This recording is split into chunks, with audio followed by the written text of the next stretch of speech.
Estamos de volta com o passeio histórico pelas ferrovias mineiras. Agora nós vamos até a cidade de Sarzedo para se lembrar do tempo da Maria Fumaça. Aliás, naquela época, os trens tinham cada apelido. O som característico, a densa nuvem de vapor que saía, fizeram as primeiras locomotivas que rodaram pelo país receberem o apelido de Maria Fumaça. Não demorou muito e logo chegaram as novidades, máquinas modernas que encantavam os ferroviários. Elas são identificadas geralmente oficialmente por números. Então é uma locomotiva 20, a locomotiva 239, mas os ferroviários eles têm uma relação muito próxima com esse material e acabaram dando nomes para algumas delas. Então acho que uma das mais emblemáticas aqui em Minas é a Zezé Leone, que fazia um trecho em Santos Dumont. Hoje ela está lá na cidade de Santos Dumont mesmo. E o nome foi em homenagem à Miss Zezé Leone, que os ferroviários eles achavam que era uma das locomotivas mais bonitas do país.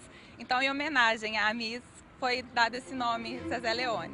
A criatividade era mesmo uma marca dos funcionários que muitas vezes usavam o humor. Os trens de passageiros que ligavam BH a Lafayette, por exemplo, foram carinhosamente apelidados de Catajeca.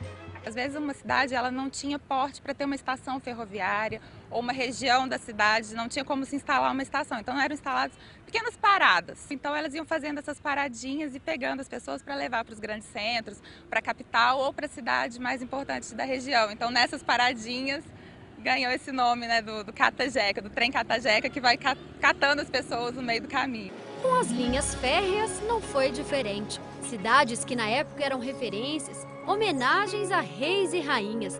Rios importantes na região também emprestaram seus nomes aos percursos.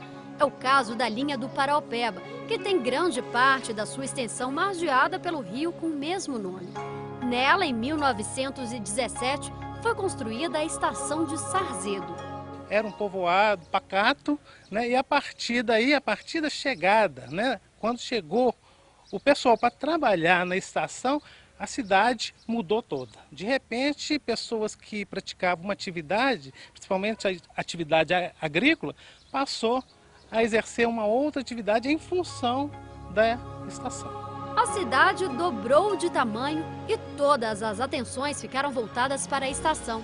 Trabalhar nela, então, um sonho para a maioria dos jovens da época, como o seu Geraldo. Ele não só conseguiu, como chegou ao cargo mais alto, chefe de estação. Eu trabalhei na Rede Ferroviária Federal 35 anos, 4 meses e 21 dias. E ia trabalhar mais.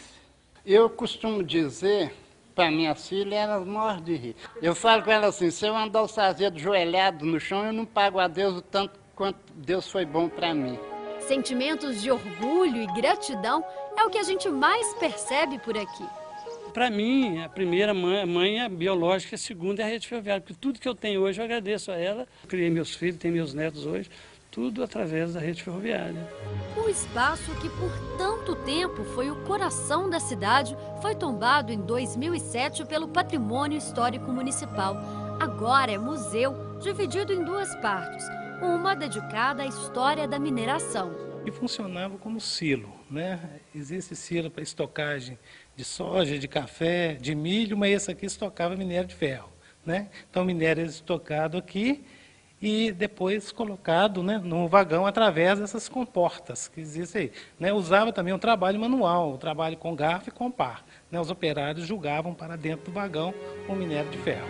A outra parte do museu é a casa onde funcionava o escritório da rede ferroviária. E para deixar tudo exatamente como era no passado, ela foi restaurada. Quando iniciou o trabalho de restauro, uma das preocupações foi descobrir a pintura original, né? O restaurador, ele teve um trabalho, ele foi trabalhando a parede e descobrindo que havia pinturas, tintas sobrepostas, né? E ele foi trabalhando até chegar à tinta original. Ela passou por várias pinturas durante esses anos todos da sua existência e chegou-se, né, várias pinturas, parece que 7 pinturas, até chegar na pintura original. Essas inscrições bem na entrada são originais da época. Elas informavam os agentes ferroviários sobre a altitude em relação ao nível do mar e também a quilometragem, a distância daqui até a Estação de Ferro Central do Brasil, lá no Rio de Janeiro.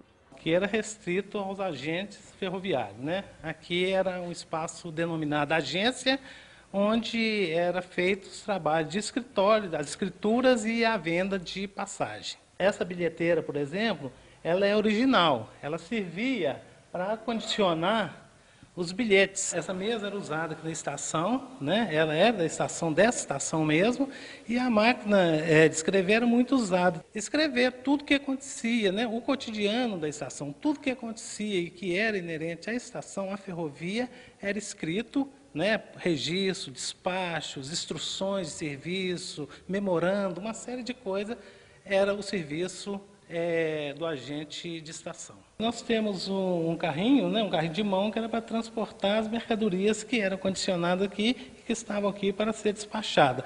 Também a balança para pesagem. Geralmente toda estação tinha uma balança e tinha um carrinho para servir de transporte de pesagem para as mercadorias.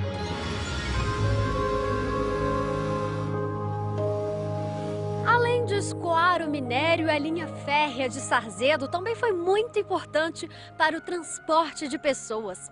Mais do que registrar as belas paisagens de Minas, elas também traziam pelos trilhos o novo, as notícias do que acontecia longe daqui.